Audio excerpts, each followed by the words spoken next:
This is Sangsil Biak, Moon Sensoruski, delivering quick news on the Middle East war. Several airstrikes occurred in Iran, Karaye, and Mira. Currently, Kuwait has intercepted 178 missiles and 384 drones so far. CNN reported that in Mira, Iraq, Iraqi militias supported by Iran are significantly increasing the intensity of attacks on American targets or places they consider to be American targets.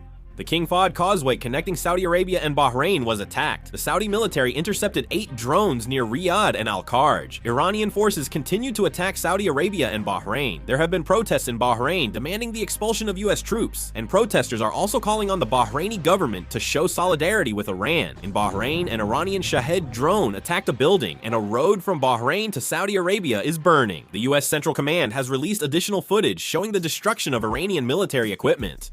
The Iranian Revolutionary Guard stated that they will attack oil pipelines and will not allow oil exports from this region. The Iranian military stated they are not targeting civilian sites in the Middle East. However, Iranian missiles struck Jerusalem, with one landing just a few hundred meters from the Temple Mount, which was nearly hit. Iran disclosed during talks that it had enough material for 11 nuclear bombs. This was later confirmed and became the key reason for the United States to attack Iran. President Trump received reports of the attack on the US Embassy in Riyadh and the deaths of US soldiers, and stated that American retaliation would soon follow. The US military is conducting a large-scale operation to eliminate military facilities in Tehran and is preparing for the possibility of more casualties, but has acknowledged that it cannot block all attacks.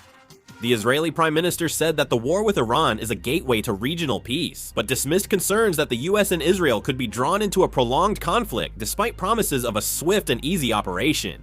Australian Defence Minister Richard Marles said Iranian forces attacked Al Minhad Air Base, where Australian troops are stationed, on the conflict's first night. He confirmed all Australian personnel are safe, with about 100 troops in the Middle East. China stated, "Why didn't the United States notify us in advance?"